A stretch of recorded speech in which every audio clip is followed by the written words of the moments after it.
Morning, everybody. Thank you for joining us. This morning's learning is sponsored Lilui Nishmas, Moshe Shalom ben Yosef Nassan, Morris Edison by Nachum Chaim and Yosef Frankel. Should be a schus for his neshama.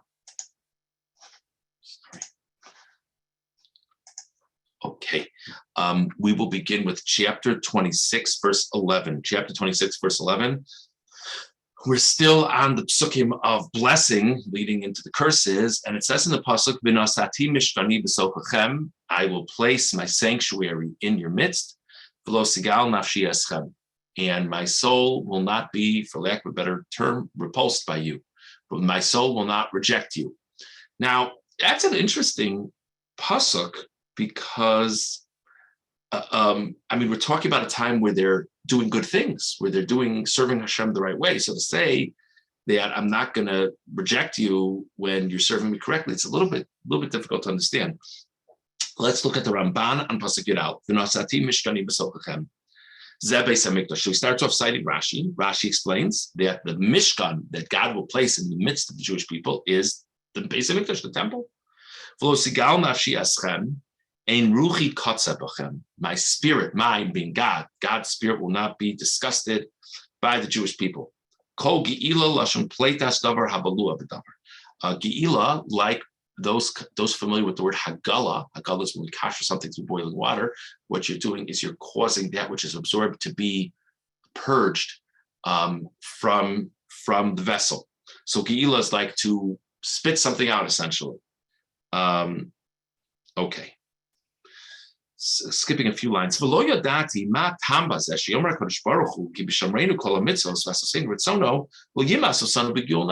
this mean?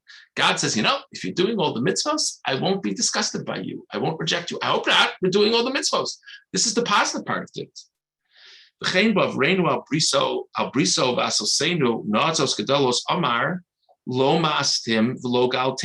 By the way, later on in the Tochacha, when it really gets very heavy, God says, I won't reject you. So when it's very heavy, he won't reject us. When we're so flawed, he won't reject us. So why does it have to say we're doing right things, he won't reject us? Okay. Skipping again a couple lines. This is really a secret, a foundational concept in the Torah. Omar, God says he'll place his sanctuary in our midst. The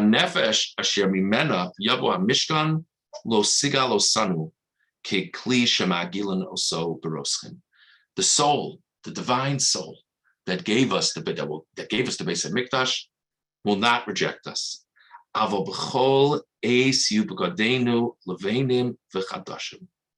That the idea is that when we have a Beis HaMikdash, regardless of our shortcomings at all times, God will look at us in a positive way.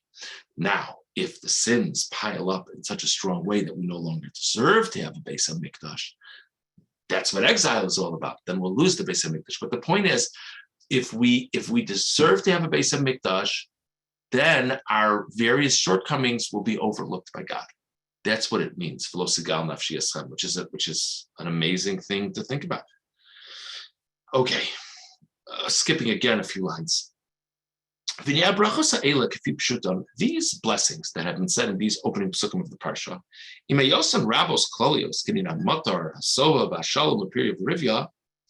they're very nice, broad brachos. Rain comes, being satiated, peace, being fruitful and multiplying.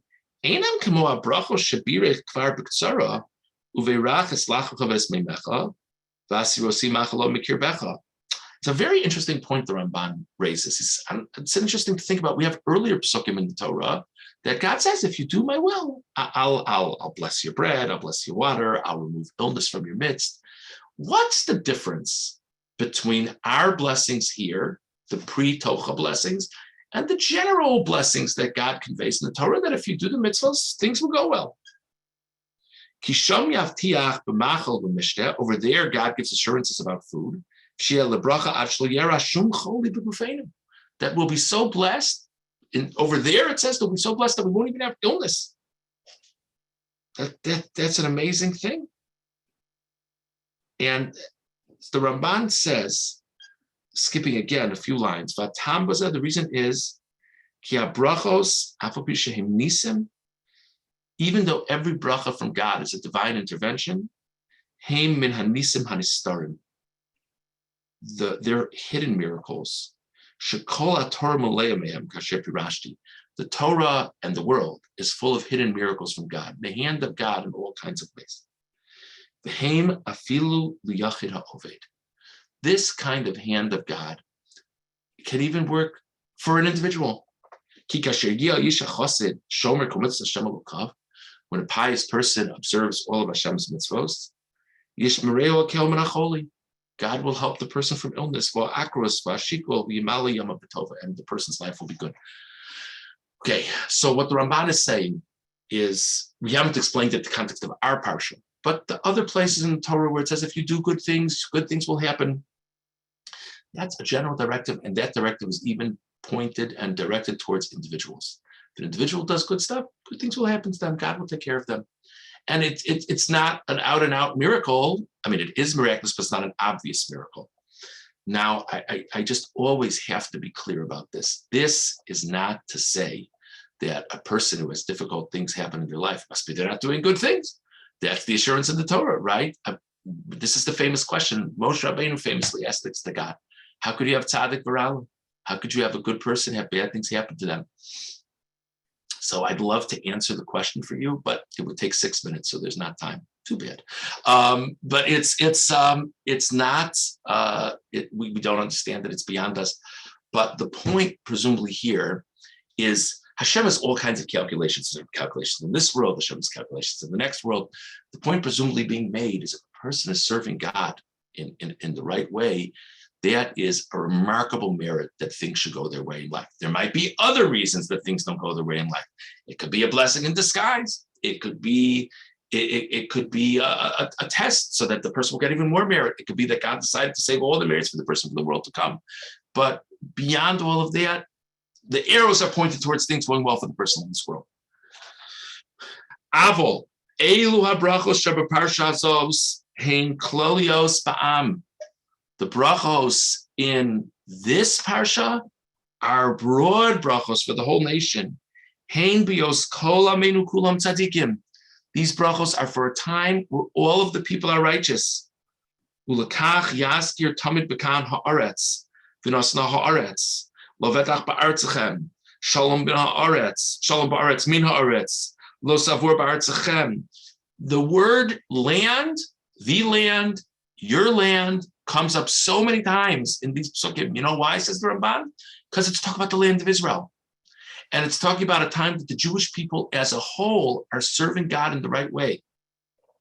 Kikol ela brachos kulam nisim. These national brachos that are discussed in these psukim in this week's parsha, they're out and out miracles. Ein b'teva she'yavo al kshamim v'yashalom lanu min ha'oivim v'yavo morech b'libam lanus mea b'bnei chamisha ba'asosenu ha'chukim v'ha'mitzvos. It's not understandable that there'll always be rain at the right time, and there'll always be peace, and our enemies will flee from before us always. And by the way, and if we don't observe the Shemitah year, then all this stuff changes. I just want to give a mushal for a second. Let's say a person was in a place that there was a known COVID exposure, and they're worried that they got COVID. So they daven to Hashem, please God, let it be that I don't get sick. Let it be that I don't contract COVID.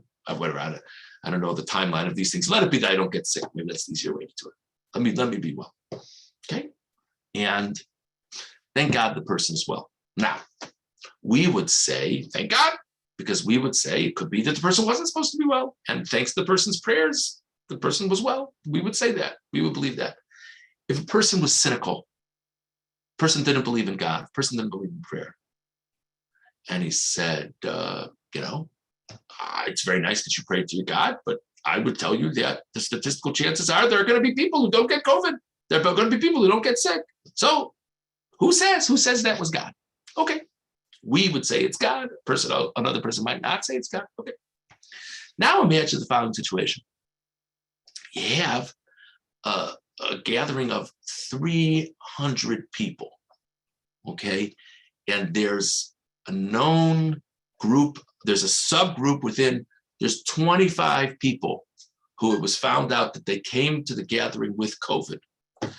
No masks, no vaccines, no nothing. Okay. And understandably, the people who didn't have COVID are nervous that they're going to get sick. So they say, let's all pray to Hashem that we should all be well. Okay. Let's say each and every one of them are well. Again, before masks, before COVID. Let's say each and every one of them are well. How would you explain that?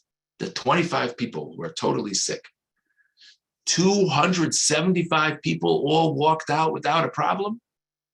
How is that possible? It would be much more compelling in that case. It must be that they just all prayed to their God and their God helped them. So I hope I didn't press anyone's COVID buttons with this example. I don't mean to get all controversial or political, and I don't know if it was a good example or not, but if at least you appreciate the example a little bit, lahavdil, that's the difference between the brachos in this parsha and brachos elsewhere in the Torah. The Ramban says, elsewhere in the Torah, there's a person, they could have success in their job or failure in their job, and they do mitzvos. It says in the Torah that's a merit that things should work out well for you. Is it an obvious miracle that things worked out well for the person? No. There are people who their job works out well for it. There are people who are healthy. There are people who have children, etc. But what we're talking about here, says Ramban, is God is saying if the nation as a whole are serving Hashem in the right way as tzaddikim, then everything will go well for everybody. That's an out and out. That's an obvious miracle. And that's the type of thing being discussed in this parsha. I should tell you that it's a Ramban later in the parsha. The Ramban says that these brachos and klalos were never fully actualized. The Gemara, unfortunately, in the context of the difficulty of the destruction of the Beis Hamikdash and accompanying travails for Klal Yisrael, the Gemara connects it to the various psukim. But the Ramban says that the full force of these were not actualized in this world. But this is the message. Sorry to take so much time on one thing, but I just think this is a very interesting Ramban.